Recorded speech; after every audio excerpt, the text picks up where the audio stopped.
pada doa 10 hari. Mari kita berdoa bersama-sama terlebih dahulu. Terima kasih Tuhan Yesus.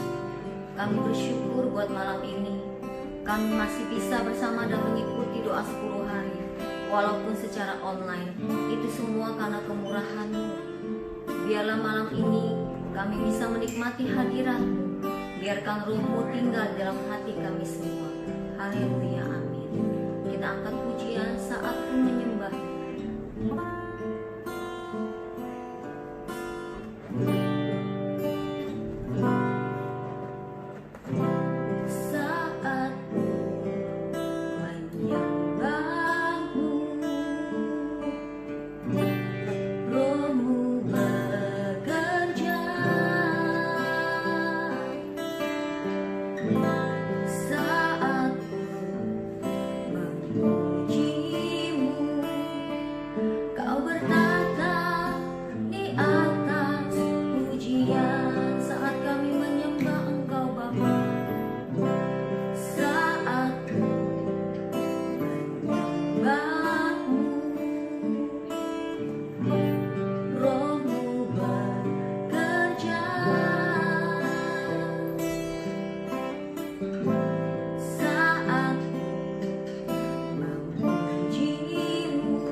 Saat ku sembah, ku puji-Mu, ku rasakan kehadiran-Mu Tuhan.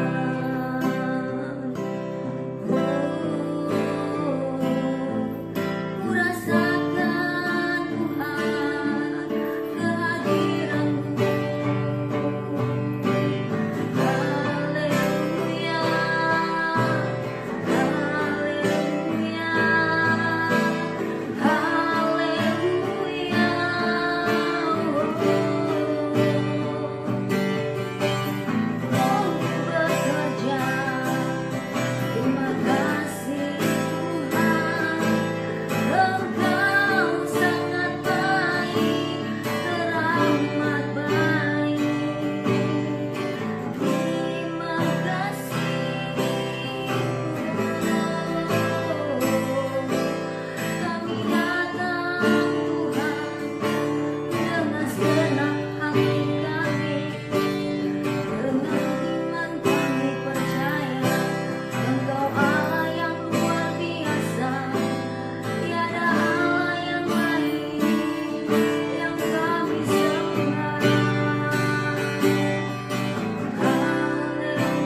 Shalom Bapak Ibu, jemaat yang dikasihi Tuhan, jemaat GBI Ketapang Utara. Bertemu lagi kita di rangkaian doa 10 hari. Di hari yang ketiga, di hari Minggu ini, kita bersyukur kita masih dapat mengadakan doa 10 hari ini. Walaupun tidak secara langsung kita bertemu di gereja, tapi kita boleh bertemu secara online. Dan saya yakin ibadah doa 10 hari ini bukanlah sebagai suatu rutinitas atau sebagai suatu event hanya karena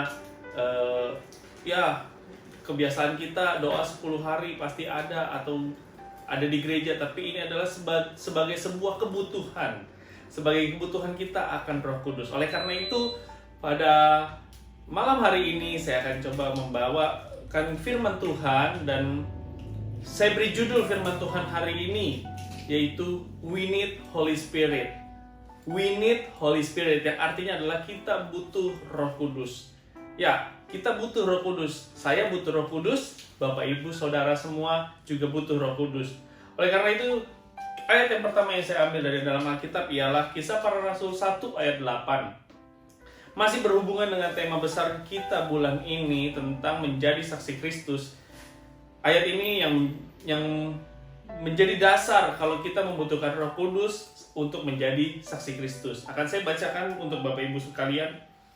Tetapi kamu akan menerima kuasa kalau Roh Kudus turun ke atas kamu, dan kamu akan menjadi saksiku di Yerusalem dan di seluruh Yudea dan Samaria dan sampai ke ujung bumi. Firman Tuhan sangat jelas mengatakan kalau kita membutuhkan Roh Kudus untuk kita bisa menjadi saksi Kristus. Karena Roh Kudus memiliki suatu pekerjaan. Roh Kudus yaitu penolong kita. Roh Kudus yaitu penghibur kita. Dia menolong kita. Ayatnya kita bisa ambil, kita bisa baca dengan bersama-sama. Kita buka kitab kita, ada di Yohanes 14 ayat 16. Firman Tuhan sebagai berikut. Aku akan minta kepada Bapa, dan Ia akan memberikan kepadamu seorang penolong yang lain, supaya Ia menyertai kamu selama-lamanya. Jadi firman Tuhan Yesus sebelum Dia naik ke surga, kemarin kita baru merayakannya di hari Kamis, dan hari ini kita menantikan Roh Kudus yang sebenarnya sudah dicurahkan 2000 tahun yang lalu, dan kita secara simbolis kita menantikan Roh Kudus untuk kita kembali, kita mengingatkan diri kita kalau kita benar-benar butuh yang namanya Roh Kudus. Jadi Bapak Ibu saat ini jemaat Tuhan yang belum menerima Roh Kudus atau belum merasakan memiliki Roh Kudus, yuk kita minta sama Tuhan. Karena Tuhan bilang, mintalah maka akan diberikan kepadamu, carilah maka kamu akan mendapatkannya, ketuklah maka pintu akan dibukakan. Di situ firman Tuhan dengan jelas bilang, juga Bapamu yang di surga akan memberikan kepadamu Roh Kudus sebagai penolong dalam hidup kita, sebagai penghibur dalam hidup kita. Dalam Yohanes 16 ayat 7, tetapi semuanya ini kukatakan kepadamu, supaya apabila datang saatnya kamu ingat bahwa aku telah mengatakannya kepadamu. Hal ini tidak kukatakan kepadamu dari semula, karena selama ini aku masih bersama-sama dengan kamu. Ini kisah Tuhan Yesus pada saat masih bersama-sama dengan muridnya. Tetapi sekarang aku pergi kepada Dia yang telah mengutus aku, dan tiada seorang pun di antara kamu yang bertanya kepadaku, kemana engkau pergi? Tetapi karena aku mengatakan hal ini kepadamu, sebab itu hatimu berduka cita. Namun benar yang kukatakan ini kepadamu, adalah lebih berguna bagi kamu jika aku pergi. Sebab jikalau aku tidak pergi, penghibur itu tidak akan datang kepadamu. Tapi jikalau aku pergi, aku akan mengutus Dia kepadamu, dan kalau Ia datang, Ia akan menginsafkan dunia akan dosa, kebenaran, dan penghakiman. Akan dosa karena mereka tetap tidak percaya kepadaku. Akan kebenaran karena aku pergi kepada Bapa dan kamu tidak melihat aku lagi. Akan penghakiman karena penguasa dunia ini telah dihukum. Jadi firman Tuhan mengingatkan kepada kita kalau Tuhan Yesus telah naik ke surga, oleh karena itu Dia mengirimkan Roh Kudusnya sebagai penolong dalam hidup kita. Mungkin kita nggak tahu atau kita masih belum paham bagaimana cara bekerja Roh Kudus menolong kita. Roh Kudus bekerja dalam hati kita, Dia menjadi penolong kita. Kalau orang dunia bilang firasat atau hoki atau kebetulan-kebetulan, kalau Roh Kudus memberikan bukan kebetulan tapi kebenaran. Bagaimana caranya? Saat kita melakukan kegiatan kita sehari-hari, saat kita melakukan aktivitas kita dengan pimpinan Roh Kudus, kita akan dipertemukan dengan hal-hal yang kelihatannya kebetulan. Tapi itu bukan suatu kebetulan, itu adalah rencana Tuhan dalam hidup kita. Rencana Tuhan dalam hidup Bapak Ibu. Mungkin orang bilang, oh ini intuisi. Nah, seperti itulah Roh Kudus bekerja. Jadi pada saat kita memutuskan segala sesuatu, apabila kita meminta pertolongan Roh Kudus yang adalah penolong kita bisa memilih mana yang lebih baik, mana yang lebih benar, mana yang lebih tepat. Disitulah Roh Kudus bekerja, menolong kita, memberikan keputusan-keputusan yang mungkin penting, memberikan pertolongan-pertolongan yang di saat tidak ada orang yang bisa menolong. Disitulah Roh Kudus bekerja. Roh Kudus menolong kita, memberikan kita kebenaran-kebenaran, yaitu lewat firman Tuhan. Roh Kudus bekerja lewat Alkitab yang kita baca. Roh Kudus bekerja lewat saat teduh yang kita bangun dengan Tuhan. Hubungan pribadi kita dengan Tuhan. Disitulah tempatnya Roh Kudus bekerja. Disitulah kita akan mendapatkan ide-ide baru. Disitulah kita akan mendapatkan bagaimana kita harus melakukan segala sesuatu hari ini. Aktivitas apa yang harus kita lakukan. Roh Kudus memimpin kita dalam kehidupan kita. Itulah tugas Roh Kudus, dan dilakukannya adalah menolong kita dalam kehidupan kita sehari-hari. Oke, setelah itu akan ada pertanyaan. Kalau kita dipimpin Roh Kudus, kita nggak mungkin gagal dong. Karena Roh Kudus sudah kasih tahu yang benar. Kita nggak mungkin gagal dong, karena kita sudah tahu yang mana yang lebih baik. Tapi, kalau hidup kita dipimpin oleh Roh Kudus, pada saat kita gagal, atau Tuhan izinkan, kita tidak berhasil, kita gagal, disitulah pekerjaan Roh Kudus yang kedua, yaitu menghibur kita. Mungkin kita sedang jatuh, kita sedang dalam kegagalan, Roh Kudus datang menghibur kita, memberikan penghiburan. Dan bukan hanya penghiburan, tapi Roh Kudus juga memberikan kekuatan untuk kita melalui kegagalan-kegagalan kita menjadi keberhasilan dan keberhasilan. Kalau quotes dunia boleh berkata, orang yang berhasil adalah bukan orang yang tidak pernah gagal, tapi orang yang selalu bangkit dari kegagalannya. Oleh karena itu dia bisa berhasil. Nah, kalau kita memiliki Roh Kudus, disitulah mungkin saat ini kita sedang jatuh, saat ini kita sedang gagal, apalagi mungkin di dalam masa-masa pandemik ini kita merasa kok kita gagal, kita telah salah melakukan segala sesuatu. Disitulah Roh Kudus menghibur kita, memberikan kekuatan untuk kita bangkit.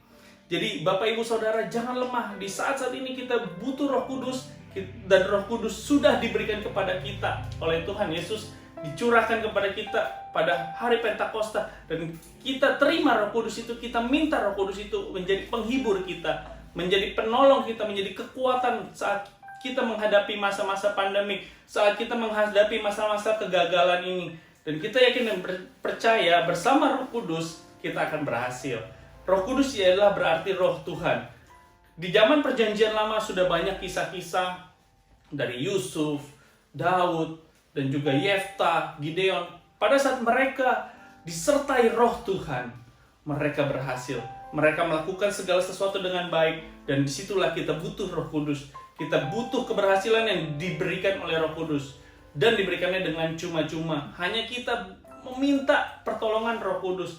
Oleh karena itu saat hari ini saya mengajak Bapak Ibu semua saudara, yuk kita minta sama Tuhan Roh Kudus itu, penolong itu, penghibur di saat kita mungkin gagal, di saat kita mungkin jatuh. Roh Kuduslah yang akan menghibur dan memberikan kepada kita kekuatan. Selanjutnya, Roh Kudus juga adalah sebagai another friend, sebagai teman yang baik buat kita. Mungkin di saat ini, mungkin kalau kita lagi banyak uang, kita lagi berhasil, kita sukses, semua orang datang kepada kita. Mereka akan menjadi teman kita, yang tadinya bukan saudara juga bisa tiba-tiba, oh kan gue saudara lu. Itu pada saat kita sukses. Tapi pada saat kita gagal, pada saat kita ditinggalkan oleh semua orang, mungkin pada saat kita jatuh, disitulah Roh Kudus menjadi another friend, menjadi best friend kita, sahabat kita yang menopang kita, mendorong kita, ayo bangkit, dan disitulah Roh Kudus. Sekarang pertanyaannya, bagaimanakah kita bisa memiliki Roh Kudus itu? Ada di firman Tuhan, di Lukas 11 ayat 9-13. Akan saya bacakan untuk kita semua. Oleh karena itu, aku berkata kepadamu, mintalah, maka akan diberikan kepadamu. Carilah, maka kamu akan mendapat. Ketoklah, maka pintu akan dibukakan bagimu. Karena setiap orang yang meminta menerima, dan setiap orang yang mencari mendapat, dan setiap orang yang mengetuk baginya pintu dibukakan. Bapa manakah di antara kamu jika anaknya minta ikan, anak daripadanya akan memberikan ular kepada anaknya itu ganti ikan? Atau jika ia minta telur, akan memberikan kepadanya kalajengking? Jadi jika kamu yang jahat tahu memberi pemberian yang terbaik kepada anak-anakmu, apalagi Bapamu yang di sorga, ia akan memberikan Roh Kudus kepada mereka yang meminta kepadanya. Bapa di sorga akan memberikan kepada kita Roh Kudus, asalkan kita memintanya kepada Tuhan. Kita butuh yang namanya Roh Kudus. Jadikanlah Roh Kudus sebagai kebutuhan primer kita. Kalau kita secara jasmani aja ada kebutuhan-kebutuhan, ada kebutuhan primer, ada kebutuhan sekunder, ada kebutuhan tersier. Kalau kita belajar di sekolah dulu, tapi di dalam kerohanian juga ada kebutuhan primer, sekunder, dan tersier. Jadikanlah Roh Kudus sebagai kebutuhan primer kita, sebagai kebutuhan utama kita, bukan uang kita, bukan kekayaan, bukan kehormatan, bukan jabatan. Roh Kuduslah yang akan memampukan kita terus bertahan dalam iman kita kepada Tuhan untuk kita melakukan yang terbaik dan melakukan semuanya untuk kemuliaan nama Tuhan. Saat kita jatuh, Roh Kudus akan menolong kita. Saat kita gagal, Roh Kudus akan menghibur kita. Saat kita berhasil, Roh Kudus juga akan menjaga hati kita supaya kita tidak sombong, supaya kita tidak angkuh dan kita sadar kalau semuanya itu adalah daripada Tuhan. Roh Kudus adalah kebutuhan dalam hidup kita. Dia akan menolong kita lewat firman Tuhan yang Tuhan sudah berikan kepada kita, lewat Alkitab yang Tuhan sudah kasih nih buat kita untuk kita baca setiap hari. Kalau Alkitab ini ibarat buku petunjuk pada saat kita baru membeli barang sesuatu. Dulu saya pernah membeli sebuah lemari yang harus kita pasang sendiri, dan di dalamnya ada buku petunjuk. Tapi karena saya merasa saya sudah pernah membeli lemari ini, saya sudah tahu bagaimana cara pasangnya, saya mencoba memasangnya tanpa melihat buku petunjuk. Alhasil apa? Alhasil lemarinya yang jadi bisa sih berdiri, tapi pada saat ditaruh baju, ditaruh barang, lemari itu akan mulai goyang, dan tidak bertahan lama lemari itu ambruk. Sama seperti kehidupan kita, dalam membangun kehidupan kita ini, kita butuh yang namanya buku petunjuk. Buku petunjuknya ada di mana? Ada di Alkitab, di firman Tuhan yang Tuhan sudah kasih buat kita. Mungkin kadang kita merasa, urusan kayak gini gue gak perlu Alkitab, gue gak perlu yang namanya firman Tuhan, gue udah tahu, saya sudah tahu melakukannya, dari A sampai Z saya sudah ahlinya. Tapi mungkin bisa bangun dengan baik, bisa jadi berdiri dengan baik, tapi tidak ada kekuatan dasarnya. Yaitu dasarnya adalah firman Tuhan. Buku petunjuk inilah yang akan memberikan kita pengetahuan-pengetahuan yang di dunia tidak diberikan, yang di dunia mungkin diumpet-umpetin. Banyak orang di dunia memberikan ilmu enggak secara semuanya, tidak secara seluruh, karena dia takut akan ada saingan baru. Tapi kalau firman Tuhan, Tuhan berikan dari Alfa dan Omega. Dia menciptakan ini dari awal sampai akhir, dan dia yang sudah tahu menciptakan dunia dari awal sampai akhirnya. Oleh karena itu, Tuhan tahu mana awal, mana akhir, dan Tuhan tahu mana yang terbaik buat kita. Makanya firman Tuhan juga berkata, permulaan akan hikmat ialah takut akan Tuhan. Takut akan Tuhan semua ada di dalam Alkitab ini. Kalau kita baca Alkitab ini setiap hari, kita akan tahu mana yang harus kita lakukan, mana yang terbaik, dan Roh Kudus yang akan memimpin kita. Oleh karena itu, jadikan Roh Kudus sebagai kebutuhan kita.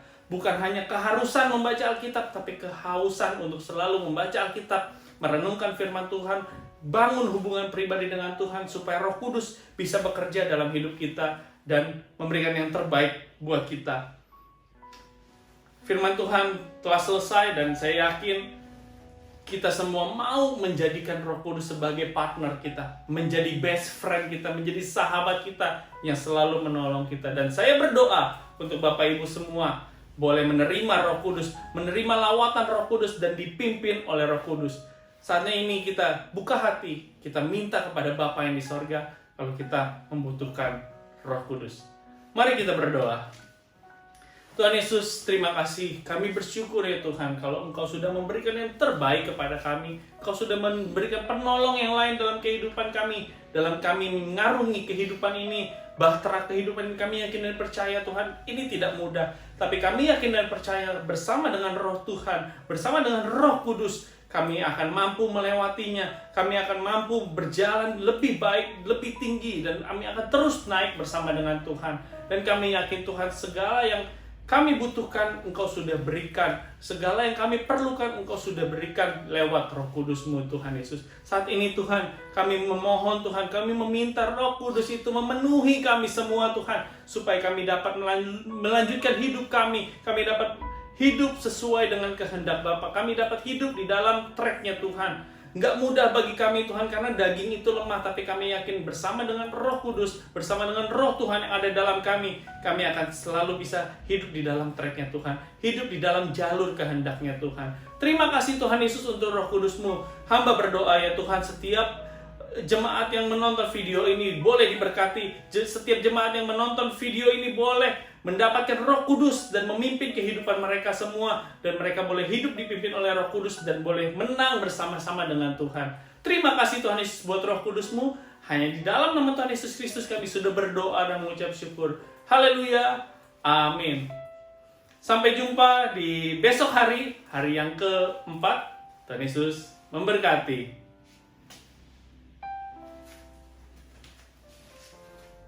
Saudara sekalian, kita sudah memasuki hari yang ketiga. Biarlah kita tetap setia untuk mengikuti sampai dengan akhirnya. Mari kita satukan hati, kita berdoa kepada Tuhan. Terima kasih Tuhan Yesus, Engkau sudah pimpin dalam ibadah doa 10 hari ini. Pada hari yang ketiga ini, biarlah terus berikan kesetiaan bagi setiap kami untuk mengikuti sampai dengan akhirnya Bapa. Engkau berkati pada hamba-hambamu yang sudah melayani pada malam hari ini, dan juga setiap jemaatmu yang sudah mengikuti ibadah ini. Biarlah Tuhan memberikan kesetiaan bagi kami sekalian. Terima kasih Tuhan Yesus. Di dalam nama Yesus kami berdoa bersyukur pada malam hari ini. Mari saudara, kita arahkan hati kita kepada Tuhan. Kita angkat kedua tangan kita tinggi-tinggi dalam hadapan Tuhan. Kita akan terima berkat Tuhan saat ini. Tuhan memberkati engkau dan melindungi engkau. Tuhan menyinari engkau dengan wajahnya dan berikan engkau kasih karunia. Tuhan menghadapkan wajahnya kepadamu dan berikan engkau damai sejahtera. Dalam nama Yesus kami terima berkat Tuhan. Mari semua yang sudah diberkati Tuhan sama-sama katakan amin. Selamat malam, Tuhan Yesus memberkati.